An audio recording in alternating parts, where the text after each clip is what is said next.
In a world where every game is Dark Souls, once in a while a game comes along that will almost feel like an entirely new genre, where all the elements that make up the game might already exist in one form or another, but they've been rearranged in such a smart way that it feels like a brand new experience on the cutting edge of game design. Metro Exodus is made up almost exclusively of elements that I theoretically either completely hate or should completely ruin the game, but its unwavering devotion to its core gameplay ideas make what should be a laborious pain in the arse an extremely engaging and thoughtful experience, like Dark Souls. I know a lot of people are into the long, slow animations and realism thing in games, but more often than not I find that it completely saps the fun out of an experience by taking time developers could have used making the game better, and also just being so fucking boring, except in Metro Exodus. Now, I won't be talking about the story in this video, but I will definitely be showing and talking about the gameplay through most of the game, so keep that in mind. You can take the existence of this video as a recommendation to play it, but maybe you want to hear more about it, and you aren't bothered about finding out Spider-Man was Peter Parker the whole time. To give an example of what I mean about those asshole mechanics that actually make the game fun, in the very first enemy encounter of the game, like 5 minutes in, I had a shotgun, and I shot it at the enemies that were attacking me, and then I tried to keep shooting and no bullets came out and I died. What I didn't notice was that the game does not reload your gun for you in any way. I'm used to hammering the reload button after every bullet I fire from a lifetime of playing online shooters, but what I hadn't realised is that every single other game automatically reloads your gun for you if you try to shoot when you've got no ammo left in the magazine. It seems intuitive that the standard system is better and much less annoying, but the fact which will become apparent is that Metro Exodus makes the game so much more engaging while reinforcing the oppressive atmosphere that makes the game feel so unique among its peers. Almost every aspect of the game has this involved manual operation, and it feels like you're constantly spinning plates whilst balancing on a knife's edge through the entire length of the game, similar to the feeling of trying to balance ammo with limited storage space in a typical survival horror game. The devil is in the details, and the fact that the involvedness is actually tied into the game you're playing lends a huge feeling of legitimacy to every action you take, and every decision feels like a weighty choice that will have reverberations through the rest of the game. Where many games add in things like hunger and thirst to make them feel more immersive, and it just ends up feeling like another chore to fill up bars, Metro Exodus's bastard gameplay mechanics are all directly linked to things you're doing all the time. For example, if you take too much damage wearing your gas mask, it'll crack, and you need to temporarily patch the hole by pressing L1, otherwise you're gonna choke to death. To really get a sense of this spinning plates feeling, on top of keeping your gas mask repaired, air filters last only 60 seconds in real time each, and so need to be constantly monitored and swapped out manually. Your guns need to be constantly manually cleaned, otherwise they get less accurate, and they also jam more, which needs to be, you guessed it, manually fixed by pressing reload. The T-HAR, which is the only gun I ever had any ammo for, is gas powered and needs to be manually pumped up or becomes completely useless, and your torch is battery powered and must also be charged manually by getting out your universal charger. Even as I'm writing them down, they sound like a completely boring headache, but the extreme involvement and constant awareness of all these different things made me so much more invested in every situation I was in, like I really was some guy all alone in the wilderness or in some tunnel at the end of the world. I felt like I always needed to be prepared or die from my own stupidity. Also, I'm sure they're much more annoying on other consoles or PC, but I played this on PS5, and the resistance in the R2 button as I pumped up my T-HAR and charged my torch was some of the most amazing awe-inducing shit I've ever felt. Like, usually I couldn't care less about trash gimmicks, but this is next level shit.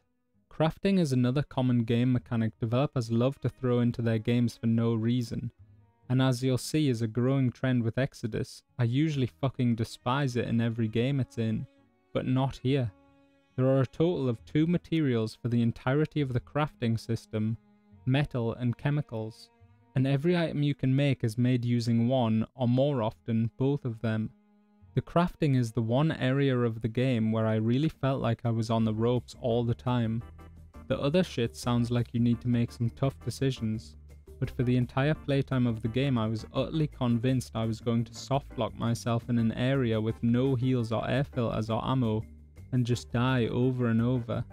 I played on hard mode, and so I'm guessing there was less than usual, but fucking hell, it was so perfectly brutal. It's almost a joke how well the mechanics in this game line up with each other, but they do. When everything uses the same resources, it's clear to see that the decision between making ammo to kill enemies, filters that are absolutely essential for contaminated areas, and health kits is pretty tough.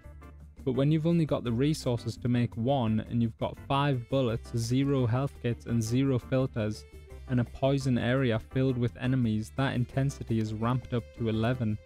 To really drive the idea home, the maximum carry amount by default is 5 medkits and 15 minutes worth of filters, and more often than not I had no medkits and 2 minutes of filters, and I was crafting them on the fly because I just didn't have the chemicals.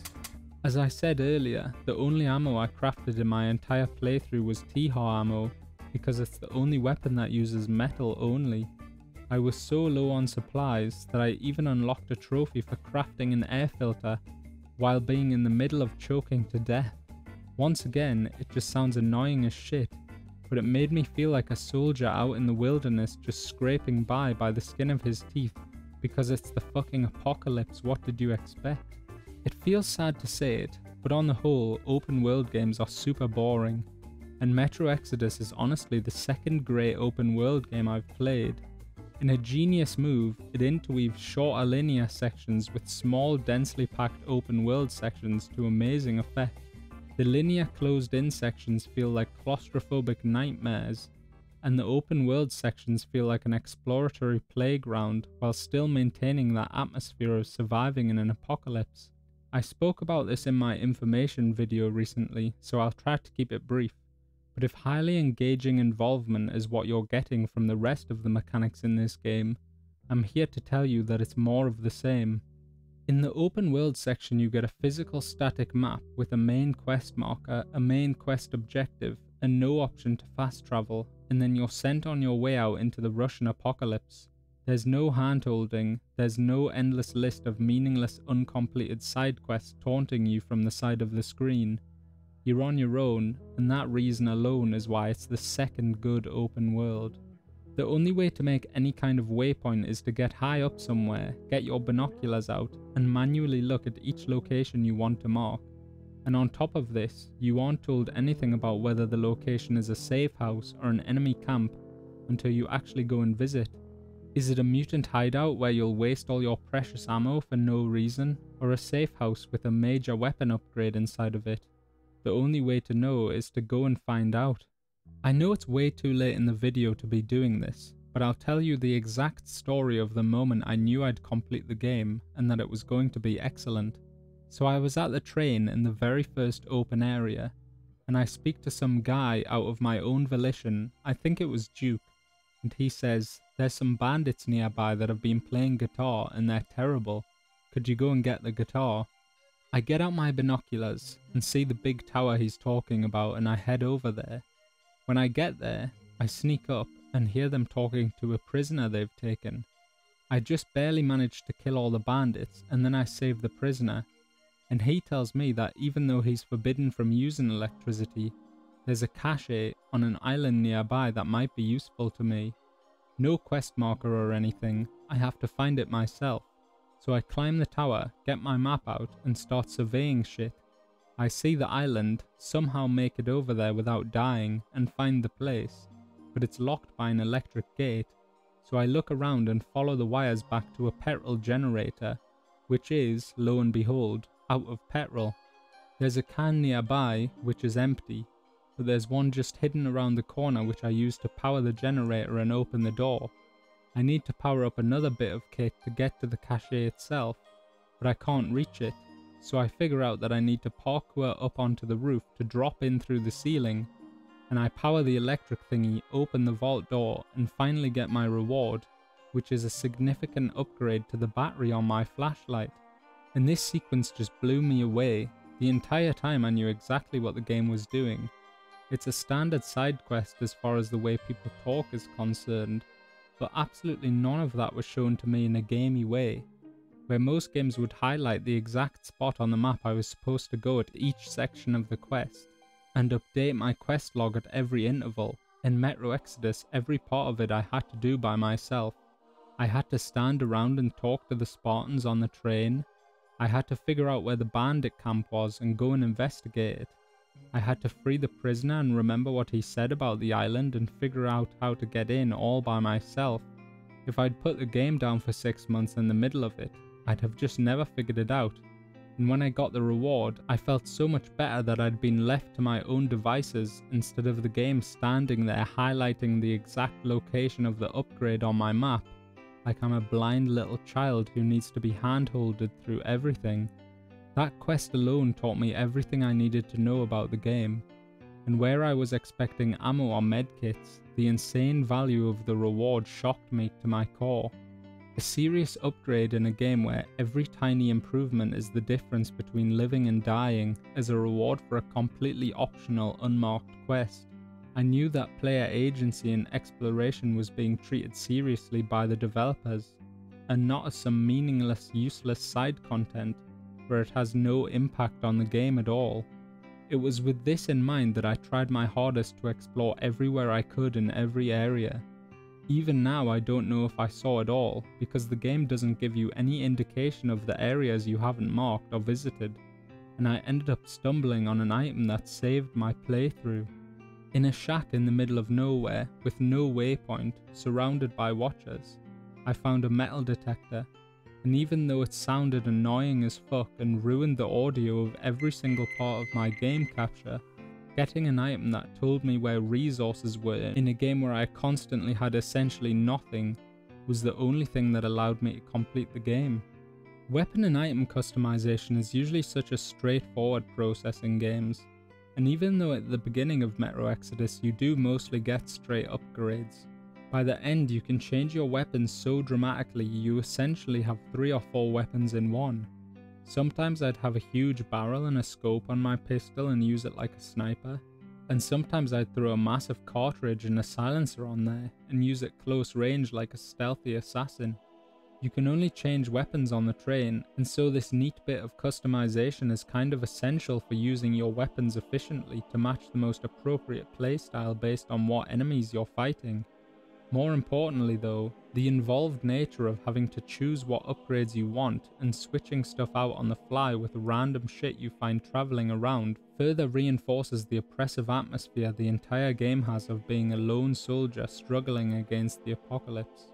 Although I don't see why I wasn't given the fucking magnetic T-heart earlier in the game. It's not like Miller was using it sitting on that cozy train all day. If I had to look at this game negatively, I'd say that the mostly silent narrator protagonist Artyom leads the story to mostly feel like I'm being talked at rather than part of a conversation, and there are some hilarious moments on the Aurora, which is the name of the train, where the entire crew is making direct eye contact with you just because you're the main character, even though you're not speaking at all. I felt like some of the scripted sections were ridiculously hard on hard difficulty, and a few times I either had to hide in a corner or replay the same section over 20 times because I was dying from stray bullets over and over. There were times, especially in the endgame, where I was so low on resources that I had to just run through an area as fast as I could and try not to take damage or seriously risk soft-locking myself at the final hurdle. But at the end of the day, I made it through, just. No game is perfect, but I think the main takeaway is that these minor issues are so overshadowed by what the game does well that they don't really impact it negatively at all. Basically, what I'm trying to say here is that even though I should theoretically hate Metro Exodus, I actually love it a whole awful lot. As a realism-focused first-person action survival horror open-world stealth RPG crafting simulator, It takes what are usually annoying, awful mechanics and mixes them together in a way that perfectly complements the atmosphere the game is trying to sell. It makes every choice and action deliberate and thoughtful, and leaves me feeling so invested and engaged with the game as a whole. My playthrough felt unique to me, not because I changed my character's hair colour, but because each decision felt like it mattered and made a lasting impact on the tools and resources I had for the rest of the game. By using this same involved, thoughtful method, it absolutely nails the small open world setting by putting in the pieces on the table and letting the player have all the control in choosing what to do, where to go, and how to approach every situation. It makes the open areas fun and engaging in a way almost every other game fails at completely, and it's the second time in my entire life where exploring and discovering shit felt fun and rewarding. And for that alone, this is a special game. Thank you to 4A Games for making a slow, methodical, tactical experience and making it a shitload of fun. Thank you to Anna, for being the #1 waifu. And thank you for watching. Peace.